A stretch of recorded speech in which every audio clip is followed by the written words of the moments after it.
예, 오늘도 이어서 이 무문간, 오늘은 무문간 48칙 중에서 40칙,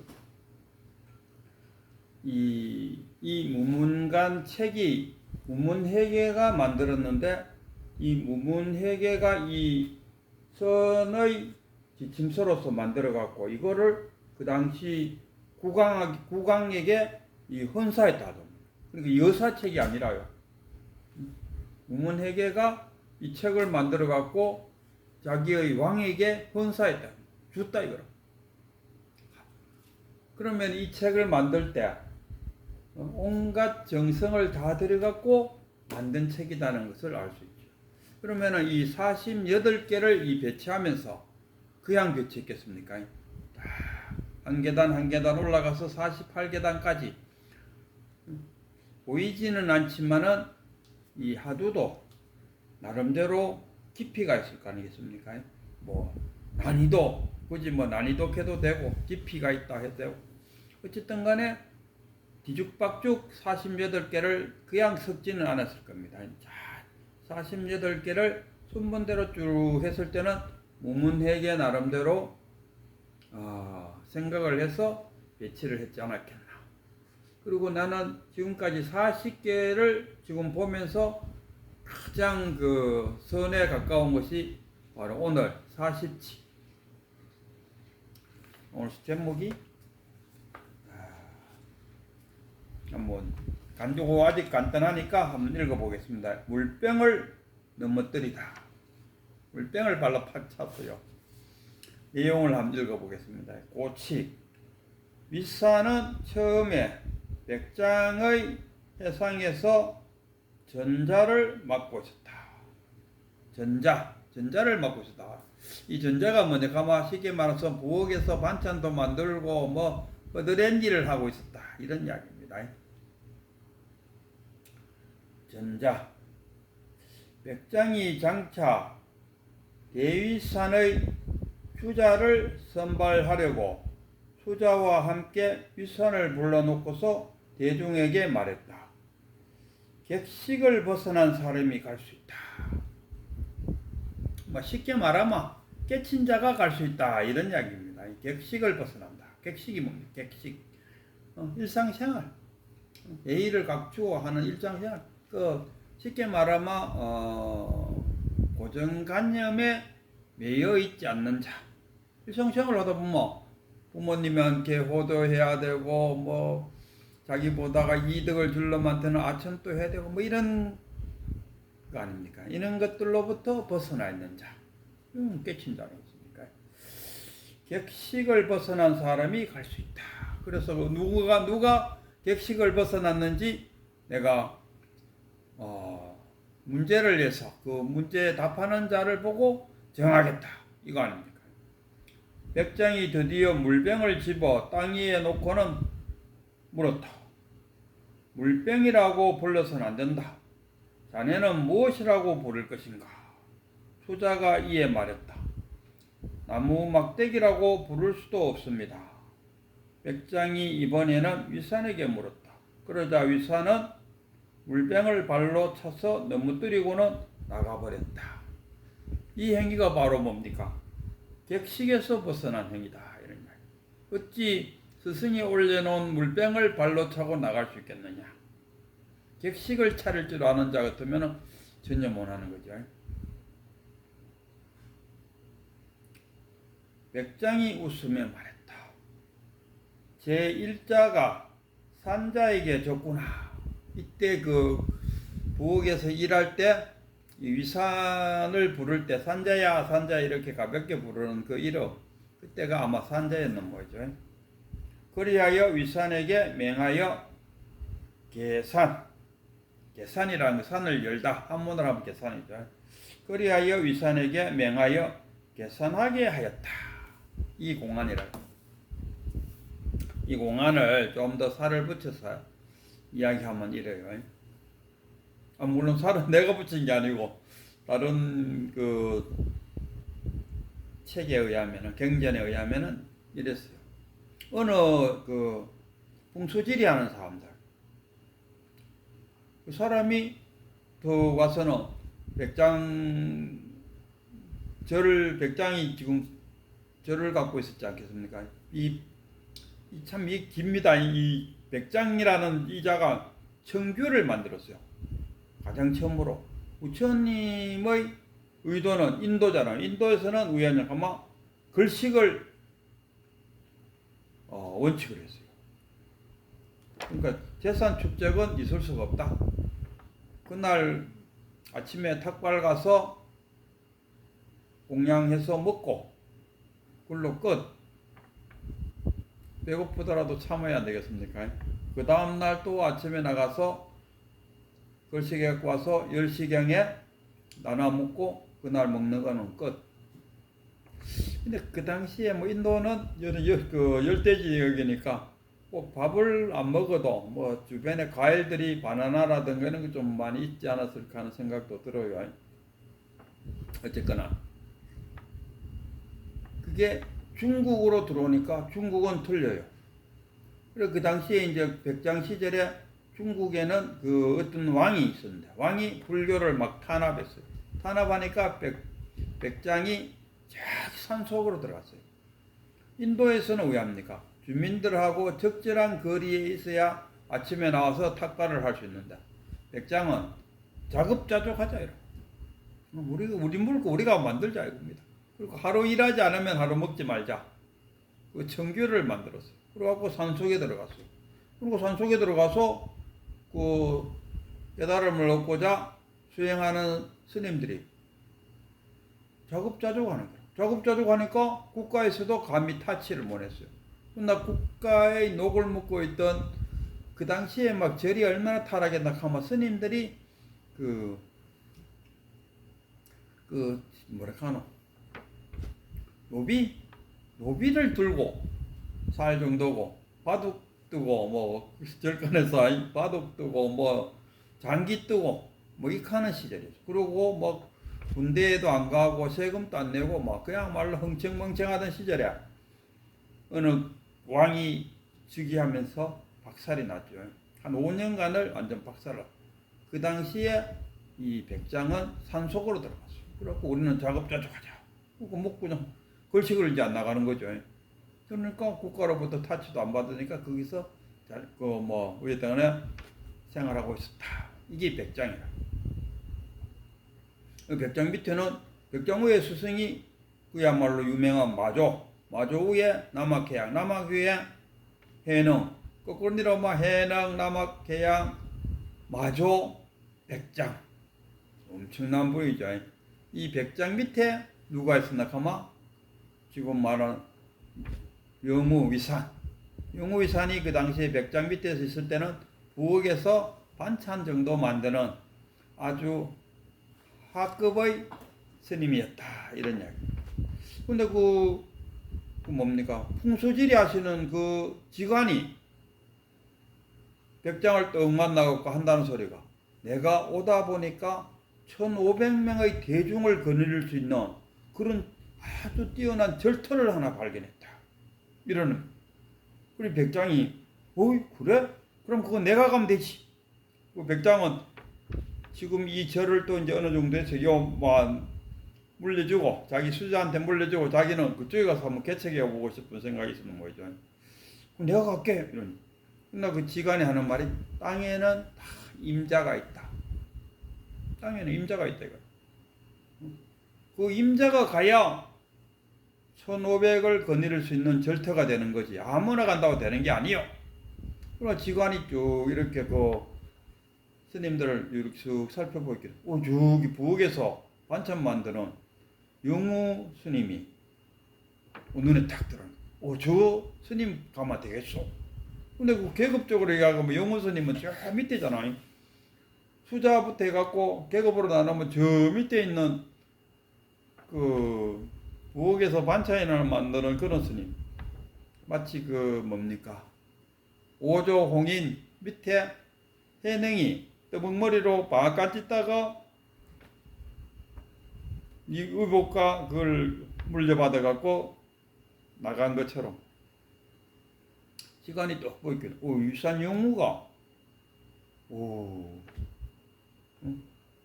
그 자리에 딱 맞는 것 같아요. 그러고 백장한테 그랬죠. 아, 저 사람이 그 자리에 맞다.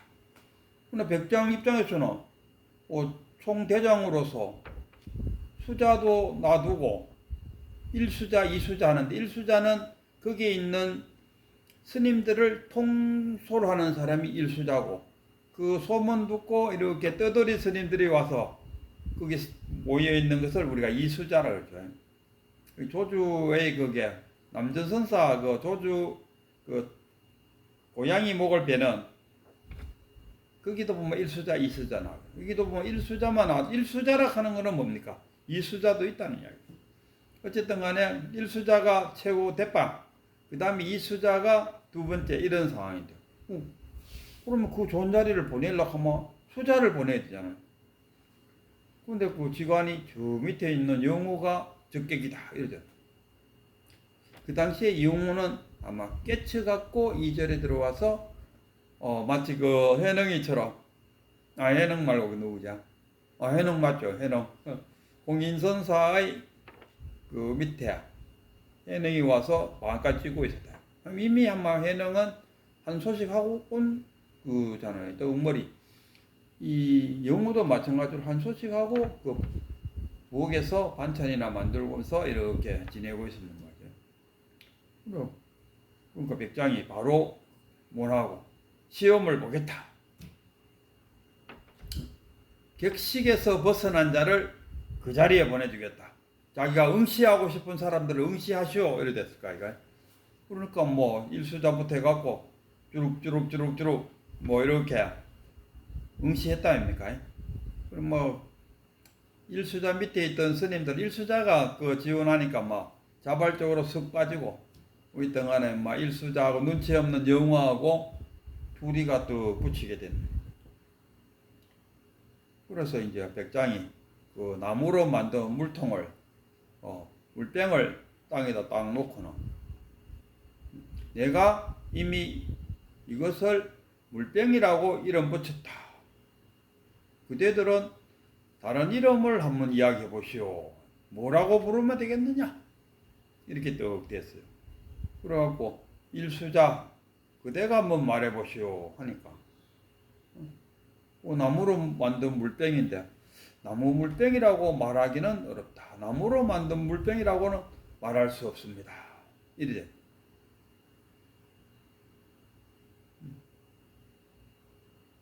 그래 또 답하있겠네. 우리 그 전국 노래자랑 한번 띵동땡 하듯이 땡 했어요. 마치 신수대사하고 해능이 시안수를 지어라 하는 거하고 지금 거의 비슷한 공안입니다. 그래갖고 신수도 시안수 짓고 해능도 시안수 짓는데 홍인대사가 해능씨가 깨달은 자의 시다 인정해 주는 거다. 근데 이제 그 영호가 와서 너는 이것을 무엇이라고 부르겠느냐 하고 이제 영호한테 물었죠. 그러니까 영호가 벌떡 일어서더니만 듬뿍듬뿍 걸어와서는 그 물병을 발로 훅 차보고 바깥으로 휙 나가버렸어요. 그러니까 이 백장이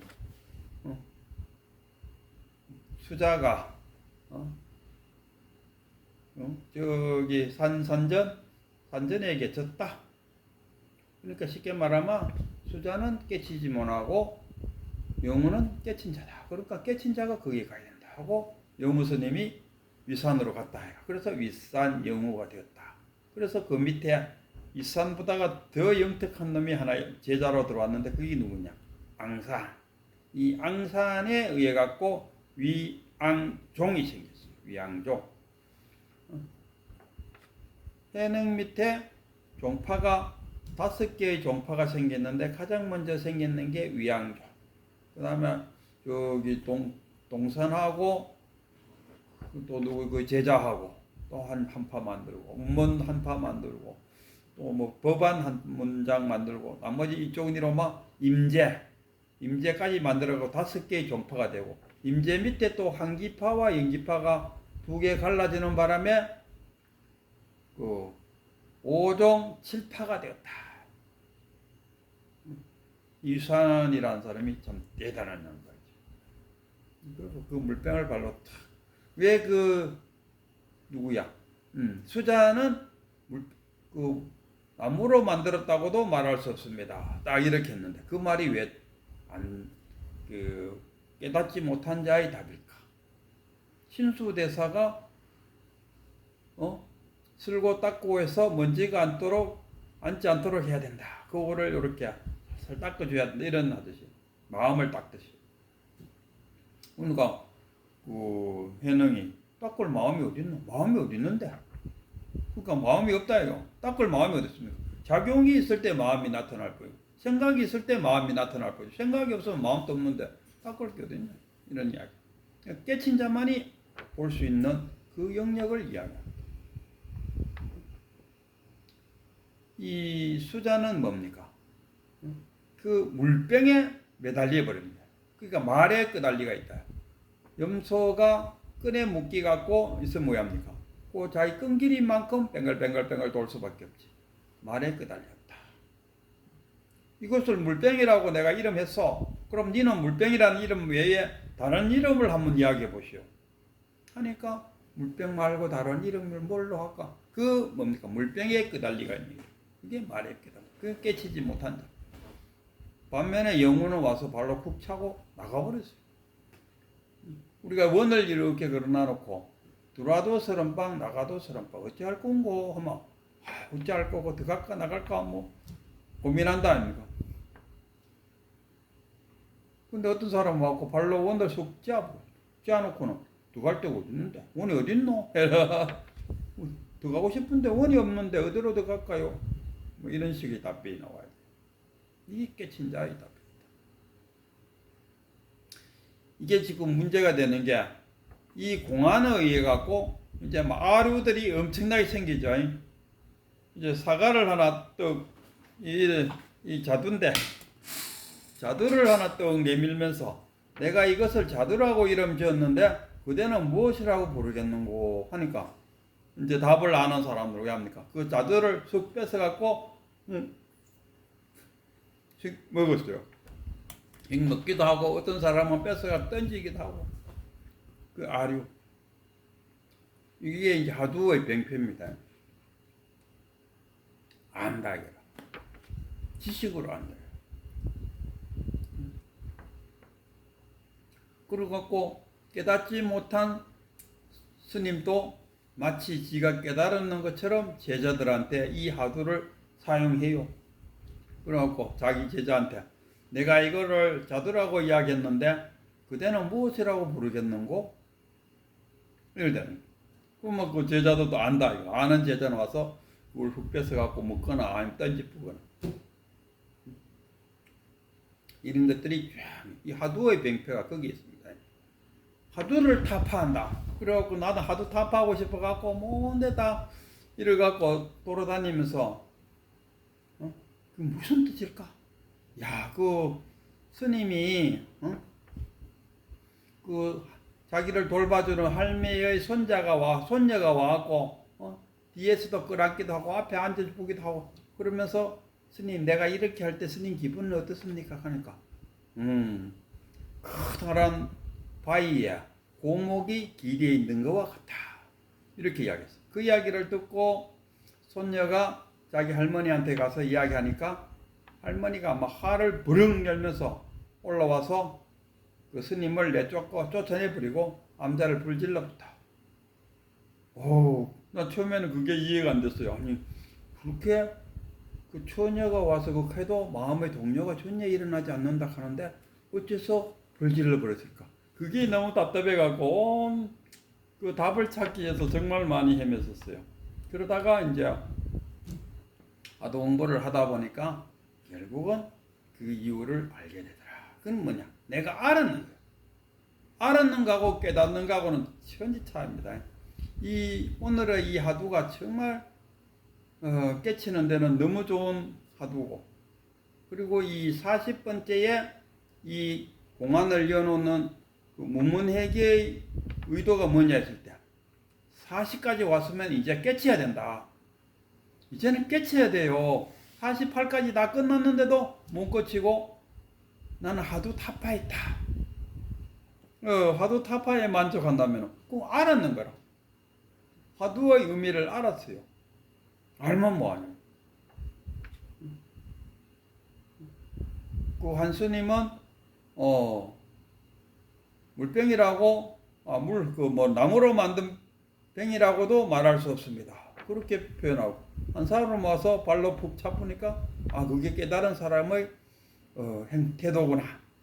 그리고 사과를 턱 매니까 이 자두를 턱 내밀니까 이렇게 그대는 이걸 내가 자두라고 말하니까 그대는 무엇이라고 부르겠노? 그리고 푹 뺏어갖고 한 입 먹거나 줬단지 이거 이제 유사한 행위가 이게 원어 국군 선사가 백암록을 만들었을 때 그 밑에 누굽니까 제자 가나선 만든 그래갖고 그 백암록의 병폐가 뭡니까 100개의 공안을 들어있다 이거 이런 식으로 공안을 깨쳤다 이거라.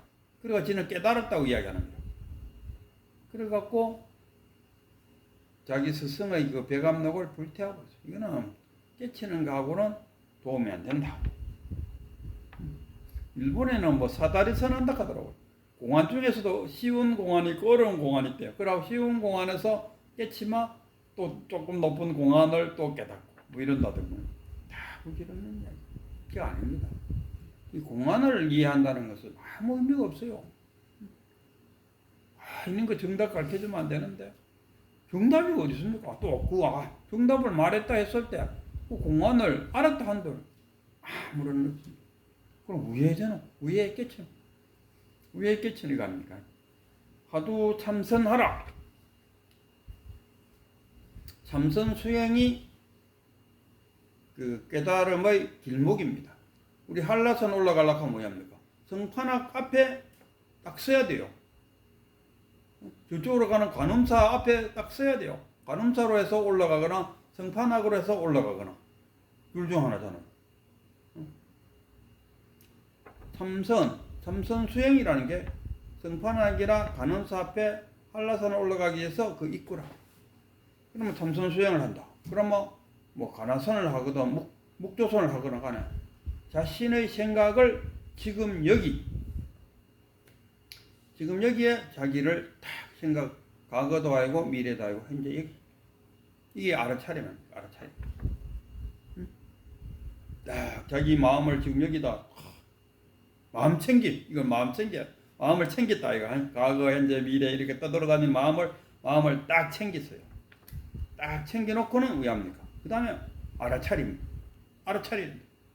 내가 지금 내 마음을 여기다가 딱 놨다는 것을 알아차려야 돼. 자기 자신을 알아차려. 그리고 내가 지금 한 생각에 지금 내가 여기다 놨다는 것을 딱 알아차려. 그럼 깨어있어요. 무명 상태에서 마음 챙기고 알아차림 해도 다 소용없어요. 깨어있어. 그리고 무명 반대는 깨어있습니다. 깨어있으려고 하면 뭡니까? 적어도 깨달음을 얻으려면은 영기법, 공, 무화, 사성제 이런 거는 경전을 통해서 공부를 해서 자기 자신이 깨어있어요. 전혀 그런 거 몰라도 되긴 돼요. 저도 그런 거 전혀 모를 때도 큰 스님하고 독대를 해서 됐어요. 그러나 알면 좋다. 적어도 두 가지는 확실해야 돼요. 마음 챙김.